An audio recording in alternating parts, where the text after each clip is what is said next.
Hey everyone, welcome to 2024. On Monday, the 2nd of January, the UK's Home Office announced that dependents can no longer come with students except those on a postgraduate visa to come and study in the UK. If you're here for the first time, please subscribe, like, and share my content. Let's get into this.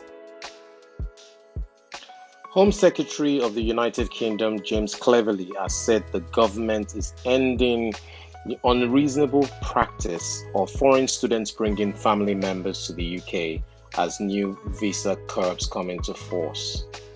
The ban, which affects all overseas students except those on postgraduate studies and certain scholarships, will slash migration by tens of thousands, Mr. Cleverly claimed.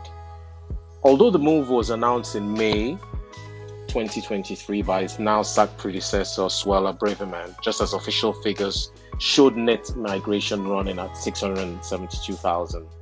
Later figures showed that it had hit a record high of 745,000, sparking outrage from right-wing Tory MPs who demanded fresh action from Rishi Sunak's government. Yeah, call me a cynic, but my question is why now? Why is this all coming now? Why? Now, the restrictions to the student visa routes came into effect yesterday as the government continued to slash migration and curb the abuse of the immigration system. What that means effectively is that international students starting courses this month, January 2024, won't be able to bring family members on all but postgraduate research courses, on courses with government-funded scholarships. Now, this change is first announced last May 2023. I've also seen people banned from using the student visa as a backdoor route to work in the UK, and we'll see an estimated 140,000 fewer people come into the UK.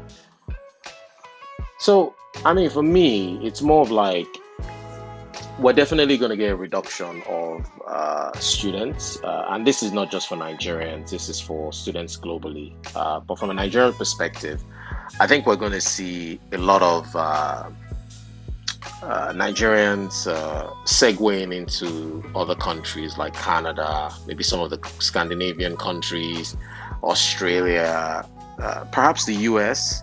But I think we're going to see more people trying the Caribbean and looking at other countries as a means to further their studies, and possibly countries that are not as strict as the UK. Because if you've been following for the last few years, the UK has had quite a lot of people coming in, and as a resultant effect or an impact to the UK economy, we've had a lot of backlash. The government has had a lot of backlash saying the rules need to be changed, the policies need to be changed. There are too many people coming in.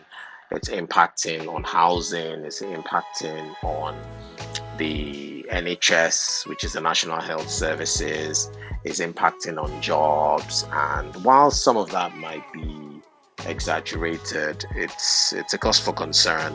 Hence why this new rule has come into effect. I see possibly, if I was to take an educated guess, about 60 to 70% reduction. The UK fees are quite high, and the barrier to entry is quite high to start with. And now with this new law that's taking place, I see the trend moving to other countries.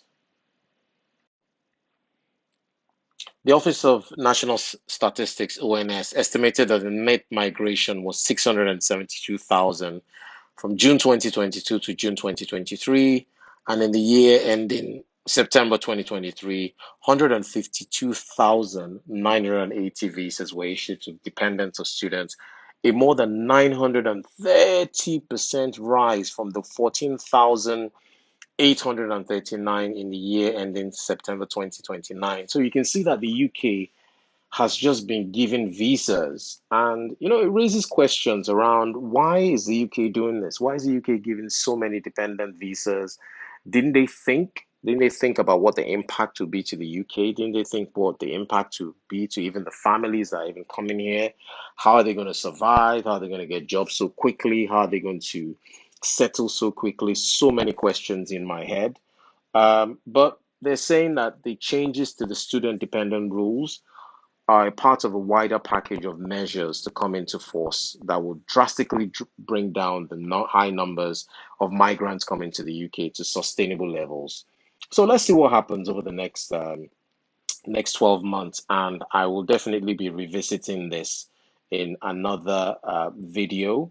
It also says that the UK government is also stopping the boats and tackling illegal migration. It says the changes to student visas strike the right balance to continue to preserve the attractiveness of the UK's world leading higher education sector while removing the ability for institutions to undermine the UK's reputation by selling immigration, not education. So for me, those that have planned to come in January, those who haven't stayed close to the news, to know that this date, the 2nd of January, is an enforcement date. They had already looked at enforcing this as far back as May. So you need to stay close to the news, guys, if you're thinking of migrating to any country, not just the UK. And those are the lessons to be learned from this. So if you're planning, or if you were planning to come to the UK with your family, and then you hear this kind of news on the 2nd of January 2024, it's going to be heartbreaking. But if you are prepared, um, as of last year, if you stayed close to the news, you would have known that this was coming, and you would have probably pivoted to another country uh, if you wanted to still go there with your family. It just means that unless you're here on a government funded scholarship or you're here on a postgraduate course, you will no longer be able to come with your family. You can still come on your own, don't get me wrong, but you won't just be able to come with your family because the visas won't be granted. So it means the UK is going to lose people. It also means that those who had planned to go to the UK originally are going to find out that they can't go with their family. So that's the impact to them. But like I said earlier, you have other countries to look at. I think there's going to be a lot of immigration policies in different countries in the West this year, not just the UK, but I think we're going to have more in Canada, more in the US, and Nigerians, as a result, are going to look elsewhere for places to go to. So, as I know this information and I do my research, I will come back to you with an updated video. I'll be I'm thinking of doing a Jackpot series, especially as The Economist mentioned it as one of their memorable words of the year. If you've not subscribed to my channel, please do like, share, and come back for more content. Thank you very much. See you later.